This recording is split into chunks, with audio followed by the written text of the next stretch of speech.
साहेब वाईट वाटतंय, हे कुणी काम केलं नाही. अहिल्या देवींची जयंती कुणी साजरी केली नाही, पण अख्ख्या देशात साजरी होते. उत्तर प्रदेश मध्ये साजरी होते, मध्य प्रदेश मध्ये साजरी होते, केरळामध्ये साजरी होते, अरे पश्चिम बंगालात साजरी होते. एकमेव महापुरुष अहिल्या देवींची जयंती अखंड देशामध्ये साजरी होते. मित्रांनो, आम्ही तुमच्या कायम ऋणात राहू. अहिल्या देवींना तुम्ही इतका सन्मान दिला, कारण अहिल्या देवींनी काम सुद्धा या देशासाठी केलं होतं, कुठल्या जातीसाठी केलं नव्हतं. अखंड हिंदुस्थानासाठी काम केलं होतं, अखंड हिंदुस्थानासाठी. येळकोट येळकोट येळकोट येळकोट. पुण्यश्लोक अहिल्यादेवी होळकरांचा, सुभेदार मल्हारराव होळकरांचा, महाराजा यशवंतराव होळकरांचा. हर हर हर हर जय श्रीराम, जय जय श्रीराम. ज्या मनगटामध्ये बळबुद्धी आणि चातुर्य असतं, तोच सुकृतत्वावरती लोकाभिमुख राजा बनू शकतो. हे तत्व अखंड जगाला ज्या माऊलीनं दिलं, त्या पुण्यश्लोक अहिल्यादेवींच्या जयंतीचं हे त्रिशताब्दी वर्ष आहे. आणि या त्रिशताब्दी वर्षाच्या निमित्तानं मे महिन्यामध्ये 2 वेळा 6 मेला महाराष्ट्राचं अख्खं मंत्रिमंडळ घेऊन चौंडीच्या पावनभूमीमध्ये आलेले आणि आता पुन्हा अभिवादन करण्यासाठी अहिल्या देवींचे खरे भक्त आहेत. जे नुसतं भाषणापुरतं मर्यादित नाही, तर ते कृतीतून ज्यांनी सिद्ध केलाय, ते या महाराष्ट्राचे लाडके मुख्यमंत्री, या महाराष्ट्रातील गोर गरीब, पीडित, प्रतारित, अपमानित, वंचित, उपेक्षित शेतकऱ्यांचे, कष्टकऱ्यांचे, बहुजनांचे हृदय सम्राट माननीय देवाभाऊ इथं आलेले आहेत. त्यांचं जोरदार टाळ्या वाजून आपण स्वागत करावं. अनाथाचे नाथ एकनाथ शिंदे साहेब, जे इथं मुख्यमंत्री असतानाही आले होते, आता पुन्हा तिसऱ्यांदा ते आपल्या चौंडीमध्ये आलेले आहेत. त्यांचंही जोरदार आपण स्वागत करावं. ज्यांनीही आपली अहिल्या भूमी डेव्हलप केली, ते आपल्या समाजाचे ज्येष्ठ नेते माननीय अण्णासाहेब डांगे साहेब, चौंडी गावचे सुपुत्र आणि महाराष्ट्राच्या विधान परिषदेचे सभापती माननीय राम शिंदे सर, जिल्ह्याचे पालकमंत्री माननीय राधाकृष्ण विखे पाटील साहेब, ज्यांच्याकडे ओबीसी खात्याची जबाबदारी आहे, 346 जातींची काळजी घेण्याची जबाबदारी दिलेली आहे, ते माननीय अतुल सावे साहेब, क्रीडा मंत्री माननीय दत्ता भरणे साहेब आणि व्यासपीठावरील सर्व मान्यवर. आणि खरं ज्यांचा विशेष उल्लेख केला पाहिजे, माननीय चौधरी साहेब, देवाभाऊनी ज्यांच्यावरती जबाबदारी दिली होती पुण्यश्लोक अहिल्यादेवी जयंतीची, त्यांच्यासाठी जोरदार टाळ्या वाजवा. देवाभाऊ आज काय बोलावं सुचत नाही, कारण जयंतीला आम्ही दरवर्षी येतो. मी 10वीला असल्यापासून जयंतीला येतोय, पण अहिल्यादेवी भाषणात सांगणारे आणि अहिल्यादेवींचं नाव भाषणात घेणारे महाराष्ट्रात अनेक राज्यकर्ते आहेत, परंतु कृती शून्य. आम्ही एक आंदोलन करायचो, सरकारनं अहिल्यादेवींची जयंती साजरी करावी. 4 ओळीचा शासन निर्णय सरकारनं काढणं अपेक्षित होतं, परंतु हे सगळे लोक सिनियर लोक आहेत, तरुण पोर आहेत, रोज आंदोलन. मागणी काय? सरकारनं अहिल्यादेवींची जयंती साजरी करावी. सरकार 4 ओळीचं पत्र काढायला तयार नव्हतं. देवाभाऊ आपण मुख्यमंत्री झाला आणि 4 ओळीचा शासन निर्णय आला आणि मग महाराष्ट्रामध्ये आनंदाचं वातावरण झालं. अहिल्यादेवी म्हणल्या होत्या की राजकर्ती जमात बना. राजकर्ती जमात कशासाठी?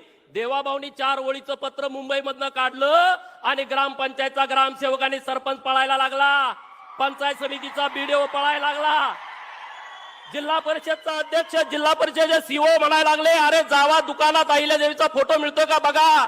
जिल्हाधिकारी, कलेक्टर साहेब आणि सगळ्या कार्यालयामध्ये धावाधाव उडाली की अरे अहिल्यादेवीचा फोटो कुठं आहे बघा. अरे त्यांनी कधी अहिल्यादेवी बघितली नव्हती. त्यांना अहिल्यादेवी फोटो आणि सावित्रीबाई फोटोतला फरक कळना. त्यांना राणीची लक्ष्मीबाई घोड्यावर बसलेली कळना, कारण त्यांनी कधी बघितलं नाही. इतका मोठा अन्याय, इतका मोठा अन्याय या देशामध्ये देशासाठी काम करणाऱ्या महापुरुषांच्या बाबतीमध्ये घडला असेल तर ते फक्त आणि फक्त होळकर घराणा आहे. आणि भाऊ, तुम्ही न्याय दिला आणि आज आमच्यामध्ये आनंदाचं वातावरण पसरलेलं आहे. स्वतः हिंदू हृदय सम्राट बाळासाहेब ठाकरे साहेबांनी घोषणा केली होती 1988 ला औरंगाबाद तेव्हाच्या हमखास मैदानावरती की मी इथून पुढे औरंगाबादला औरंगाबाद म्हणणार नाही, संभाजीनगर म्हणणार. 1988, 1998, 2008, 2018 आणि 2022 ला देवाभाऊ एकनाथ शिंदे साहेबांच्या नेतृत्वामध्ये बदल झाला. किती वर्ष गेली मोजा तुम्ही, मी त्यात वेळ घालवत नाही. पण या सगळ्या अहिल्या भक्तांनी देवाभाऊंच्याकडे एकनाथ शिंदे साहेबांच्याकडे मागणी केली की आम्हाला अहमदनगरच्या खुणा इथं नको आहेत, आम्हाला अहिल्यानगर हवाय. आणि एका मिनिटामध्ये तुम्ही ते करून दिला, एका वर्षाच्या आतमध्ये तुम्ही निर्णय करून दिला. मी तुमचं मनापासून आभार व्यक्त करतो. चौकात जाऊन झेंडा लावा की, तुम्हाला लाव देतात का बघा. चौकात जाऊन झेंडा लावायला तुम्हाला लाव देतात का बघा. लाव देत नाहीत. पोलीस वाईंग वाईंग वाईंग वाईंग गाडी येते, चला आत बसा. ते लोक म्हणते तिथं अहिल्यादेवीचा पुतळा लावायचा नाही. अरे महाराष्ट्रातला सगळा क्षेत्रफळानं सगळ्यात मोठा जिल्हा, राजकीय दृष्ट्या अत्यंत संवेदन जिल्ह्याचं नाव एका वर्षाच्या आतमध्ये बदललं. हे अहिल्यादेवींच्या चरणी असलेले खरे भाव आहेत आपल्या सरकारचे, आपल्या नेतृत्वांचे. प्रत्येक हिंदूला वाटतं मरेपर्यंत एकदा तरी काशीला जावं, काशीच्या विश्वेश्वराचं दर्शन घ्यावं. 1770 ला अहिल्यादेवीनं त्या मंदिराचा जीर्णोद्धार केला. मंदिराला जागा नव्हती, अहिल्यादेवीने शेजारची जागा विकत घेतली. आणि 1770, 1870, 1970 आणि 2018 बघा किती वर्ष गेली. 1947 ला भारत स्वतंत्र झाला. अनेक पंतप्रधान या देशाच्या पंतप्रधान पदावरती विराजमान झाले, परंतु कुणालाही वाटलं नाही काशी विश्वेश्वराच्या मंदिराचा कॉरिडॉर डेव्हलप करावा.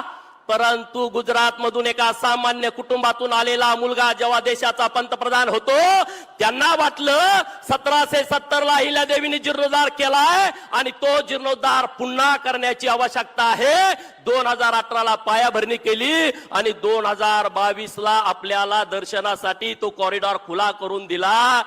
हे काम अहिल्यादेवींचं आहे. म्हणून मी म्हणतोय की अहिल्यादेवींच्या विचारावरती काम करतायत. अहिल्यादेवींनी बाजूची जागा विकत घेतली होती. केंद्र सरकार, राज्य सरकार आणि तिथलं देवस्थान त्यांनी अख्ख्या 1 किलोमीटर मधली जागा विकत घेतली आणि अहिल्यादेवींचा पूर्णाकृती पुतळा हा तिथं काशी विश्वेश्वराच्या प्रांगणामध्ये बसवला. मित्रांनो, हा आमचा अभिमान आहे, आमचा सन्मान आहे.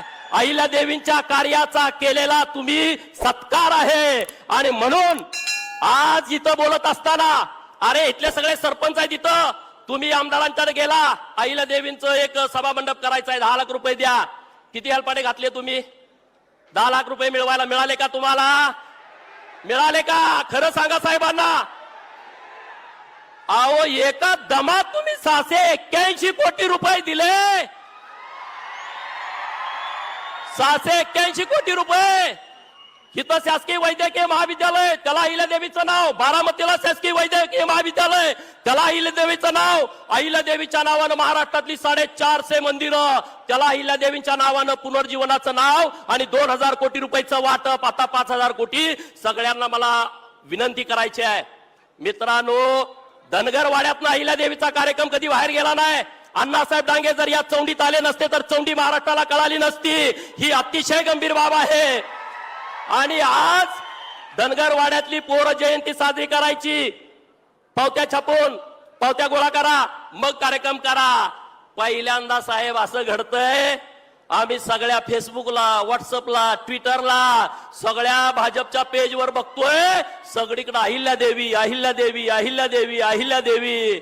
नुसतं महाराष्ट्रात नाही, नुसतं मध्य भारतात नाही, काश्मीर पासून कन्याकुमारी पर्यंत, बंगालच्या उपसागरापासून अरबी समुद्रापर्यंत, अशा विशाल भारतामध्ये नरेंद्र मोदी साहेबांच्या नेतृत्वात आणि चांद्यापासून बांद्यापर्यंत अशा विशाल महाराष्ट्रामध्ये देवाभाऊंच्या नेतृत्वात अरे 10 दिवस जयंतीचा कार्यक्रम सुरू आहे साहेब. आम्ही सर्वजण ऋणी आहोत. अहिल्या देवींना 300 वर्षानंतर न्याय मिळाला. 300 वर्षानंतर सगळे उभा राहून टाळ्या वाजवून माननीय नरेंद्र मोदी साहेब, माननीय देवाभाऊ एकनाथ शिंदे साहेब सगळे उभा राहून जोरदार टाळ्या वाजवा. सगळे जोरात टाळ्या वाजवा. जोरात आवाज आला पाहिजे. जोरात. अरे असं होणं शक्य नाही आहे.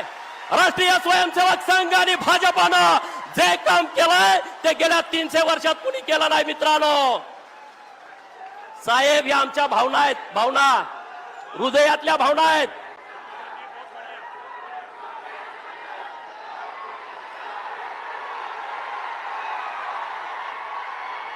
साहेब वाईट वाटतंय हे कुणी काम केलं नाही.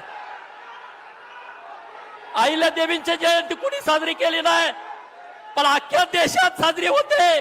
उत्तर प्रदेशमध्ये साजरी होते, मध्य प्रदेशमध्ये साजरी होते, केरळामध्ये साजरी होते, अरे पश्चिम बंगालात साजरी होते. एकमेव महापुरुष अहिल्या देवींची जयंती अखंड देशामध्ये साजरी होते. मित्रांनो आम्ही तुमच्या कायम ऋणात राहू. अहिल्या देवींना तुम्ही इतका सन्मान दिला कारण अहिल्या देवींनी काम सुद्धा या देशासाठी केलं होतं. कुठल्या जातीसाठी केलं नव्हतं. अखंड हिंदुस्थानासाठी काम केलं होतं. अखंड हिंदुस्थानासाठी. परंतु इतिहासकार जातीवादी निघाले. इतिहासकारांना लिहू वाटलं नाही. सुभेदार मल्हारराव होळकर एका मेंढपाळाचा पोरगा, अरे ज्याचा बाप राजा नव्हता, ज्याची आई राणी नव्हती, एका मेंढपाळाच्या पोटी जन्मलेला मेंढक्याचा पोरगा स्वतःच्या हिमतीवरती, धाडसावरती, पराक्रमावरती आणि तलवारीच्या पातीवरती सुभेदार होतो. आणि महाराष्ट्र नव्हे, त्यांचं गाव सातारा जिल्ह्यात आहे होळमुरुम, त्यांचं मामाचं गाव आहे नंदुरबार जिल्ह्यामध्ये तळोजाला. पण मध्य भारतामध्ये जाऊन सगळ्यांची दानादान उडवून देतो. थोरले बाजीराव पेशवे यांनी मल्हाररावांना संधी दिली. त्या संधीचं सोनं मल्हाररावांनी केला. छत्रपती शिवाजी महाराजांच्या पश्चात छत्रपती शिवाजी महाराजांचा मृत्यू आहे 1680 चा.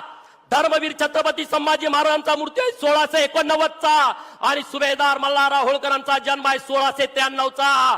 छत्रपती शिवाजी महाराजांच्या नंतर हे हिंदवी स्वराज्याची पताका खांद्यावरती कुणी घ्यायची असा बाका प्रसंग पुढे आला होता. तेव्हा काही सरदार सुभेदार पुढे आले.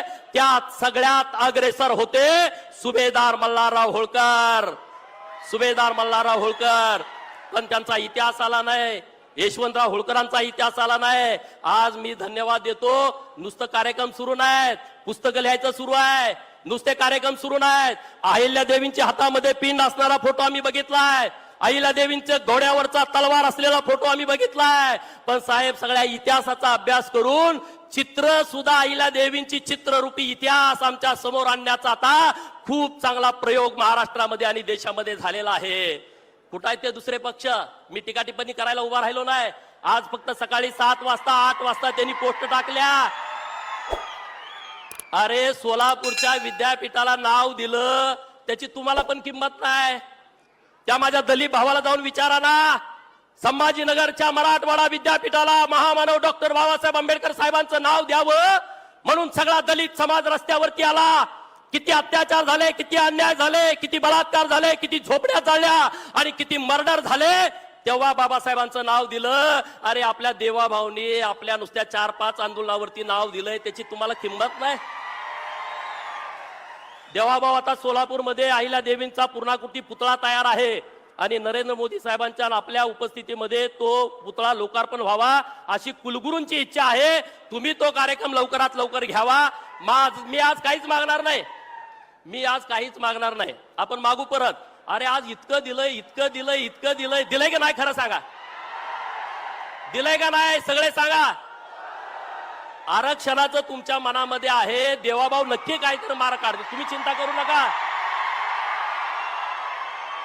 बरोबर ना? कारण आरक्षणाची लढाई आम्ही कोर्टात लढत होतो तेव्हा देवाभाऊनी आणि एकनाथ शिंदे साहेबांनी जे मागील ते लिहून दिलं. दुर्दैवानं आमच्या विरोधात निर्णय केला. परंतु तुम्ही चिंता करू नका. देवाभाऊ आमच्या पोरांचं म्हणणं आहे जिसकी जितनी संख्या भारी उसकी उतनी भागीदारी या तत्वावरती आम्हाला न्याय मिळावा. अरे ओबीसीचं आरक्षण गेलं, आपलं सरकार आल्यानंतर आहे असं थांबवलं. जरा एकदा टाळ्या वाजवा देवाभाऊंसाठी. कोर्टामध्ये त्यांनी बाजू लावून धरली, शिंदे साहेबांनी, देवेंद्र फडणवीस साहेबांनी. जसंच्या तसं आरक्षण राहिलं मित्रांनो. पण आम्हाला काय, आम्ही कामात आहे, आम्ही मेहुणीच्या लग्नाला गेलो, सासरवाडीत कोणतर मेला, याच्या पलीकडे तुमची गाडी जाय ना. आज ज्या पद्धतीनं तुमचा उत्साह आहे, मी जास्तीचं बोलत नाही देवाभाऊ, मी शब्द देतो सर्व लोकांच्या वतीनं. बाजी प्रभू देशपांडे जसे छत्रपती शिवाजी महाराजांच्यासाठी माझा राजा जोपर्यंत गडावरती पोहोचत नाही तोपर्यंत मी खिंड सोडणार नाही.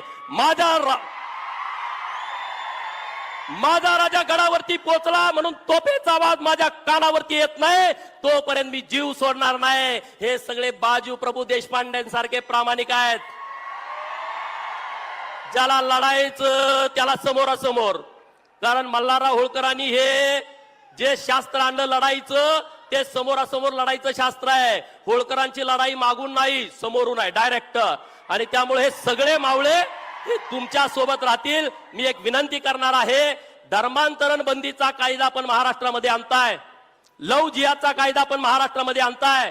माझी एक मागणी आपल्याकडं, पुण्यश्लोक अहिल्या देवींच्या नावानं धर्मांतरणाचा कायदा या महाराष्ट्रामध्ये यावा आणि धर्मवीर छत्रपती संभाजी महाराजांच्या नावानं लव जिहादच्या विरोधातला कायदा या महाराष्ट्रामध्ये यावा, अशी तुम्हाला सर्वांच्या वतीनं विनंती करतो.